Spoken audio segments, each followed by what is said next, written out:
If you are over 60, there is a good chance a food sitting quietly in your fridge right now is influencing your blood pressure, your arteries, and even how fast your muscles are aging without you feeling a single symptom. And here's what makes this more concerning. It is not just about eating too much dairy. It is about eating the wrong type of cheese so consistently that your body slowly shifts into a higher risk state for heart strain, fluid retention, and muscle loss, while you believe you are doing nothing wrong at all. But there is another side to this story that almost never gets explained properly, because some cheeses are not only safe after 60, they may actually support muscle preservation, bone strength, and metabolic stability in ways your body desperately needs as it ages. So today, I want to walk you through both sides very carefully. I will show you 4 cheeses you should seriously limit, and 4 cheeses that, when used correctly, can support healthier aging. And by the end, you will understand something most people never realize. It is not dairy that is the problem. It is how aging changes your body's response to it. My name is Dr. Richard, and before we go any further, I want to say something very important. If you are someone who wants to stay strong, independent, and in control of your health after 60, then this channel is for you. Because here, we don't just talk about food. We explain what is actually happening inside your body and how small daily choices can either protect you or quietly work against you over time. So if you haven't already, make sure you subscribe and turn on the notification bell, because the information you'll find here could genuinely change how your body ages over the next 10, 15, even 20 years. Now let's continue, because what comes next might completely change the way you look at cheese. Let's start with what is actually changing inside your body. Because after 60, your metabolism is no longer operating the way it once did. There are 3 major shifts that begin to reshape how your body handles foods like cheese. First, muscle loss. This process, known as sarcopenia, quietly accelerates with age. Each year, without proper support, your body loses strength, stability, and metabolic efficiency. Second, your blood vessels. They gradually become stiffer, less flexible. And that means nutrients like sodium and fats begin to have a stronger impact on your blood pressure than they did before. And third, inflammation. Not the visible kind you feel after an injury, but a slow internal signal. Low-grade, persistent inflammation that affects your heart, brain, and metabolic health. Now here's where cheese becomes important. Because cheese is not just one thing. It is a combination of protein, fat, sodium, minerals, and in some cases, compounds formed during fermentation. And after 60, that combination can either support your body or quietly work against it. Let's begin with the first type of cheese you should be very careful with: processed cheese. This includes slices, spreads, and many packaged cheese products that are designed for convenience rather than nutrition. At a glance, they look harmless, but inside the body they behave very differently from natural cheese. They are typically high in sodium, low in meaningful protein quality, and contain additives that help maintain texture and shelf life. Here is the issue. After 60, your body becomes more sensitive to sodium. Higher sodium intake can lead to fluid retention. That increases the volume of blood circulating through your vessels, placing more pressure on arterial walls. And when those vessels are already less flexible with age, that pressure becomes more significant. At the same time, these products do very little to support muscle repair. So instead of helping your body maintain strength, They contribute more to strain than support. And when consumed regularly, that imbalance adds up. Now let's talk about another category that often surprises people: hard, aged cheeses, especially when used frequently. Cheeses like Parmesan or very mature cheddar are dense, flavorful, and rich in nutrients, but they are also extremely concentrated in sodium. As cheese ages, water content decreases, and everything becomes more compact, including salt. This creates a situation where even small portions can deliver a significant sodium load. And again, after 60, your body does not handle that load the same way it once did. Sodium pulls water into your bloodstream. That raises blood volume, and over time, it can contribute to increased blood pressure and added strain on the cardiovascular system. Now, this does not mean you must avoid these cheeses entirely. The issue is frequency. Used occasionally, they are not a problem. But used daily, in generous amounts, they can quietly shift your internal balance in the wrong direction. The third category requires a bit more nuance: high-fat aged cheeses. These include rich varieties like extra-aged cheddar and double cream brie.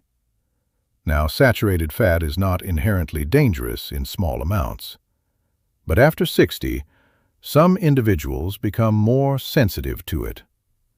In these individuals, higher intake of saturated fat can lead to increased levels of LDL cholesterol.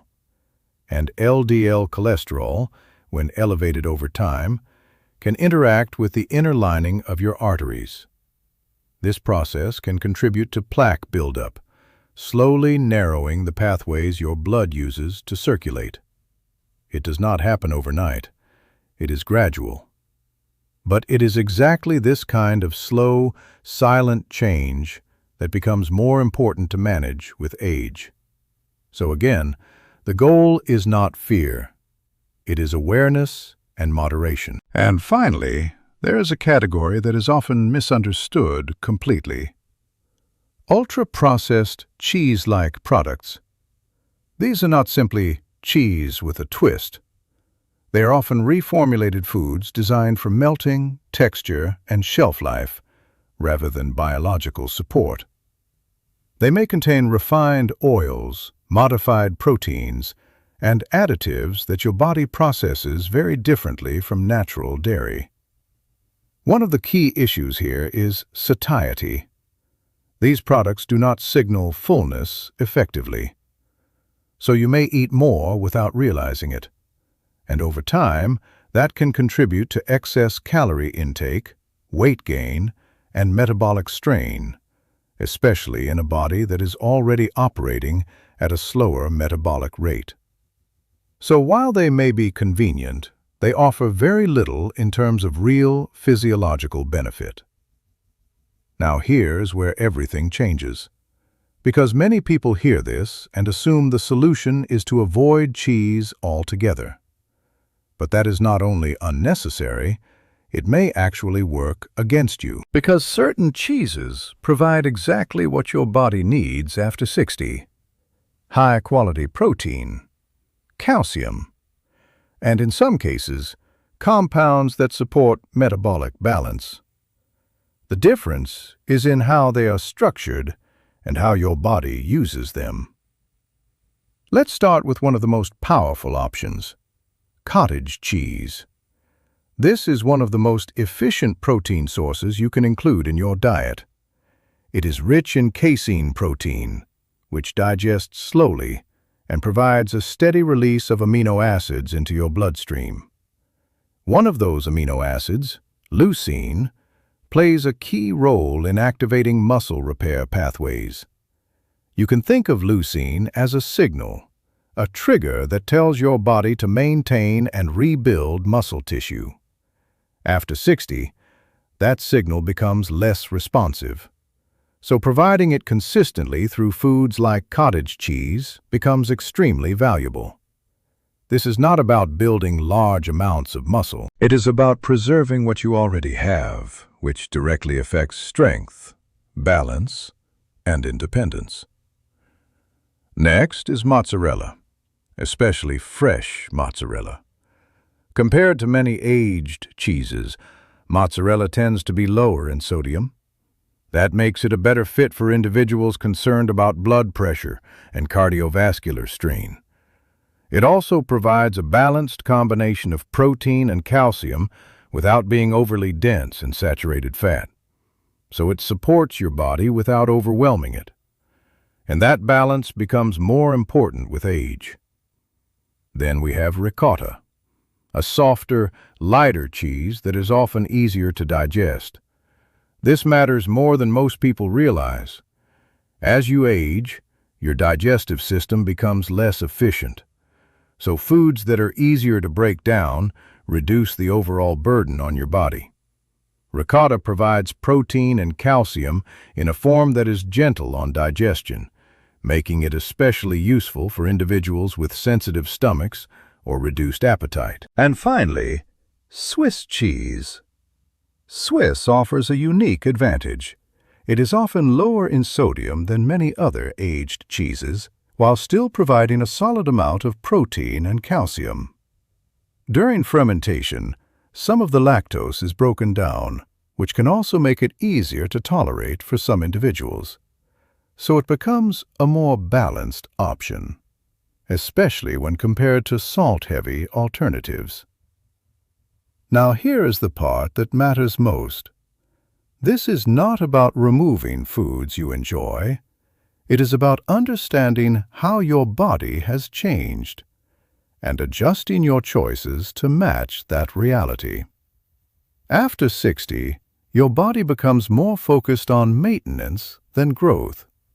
It needs support for muscle preservation, stability for blood pressure, and balance in inflammation.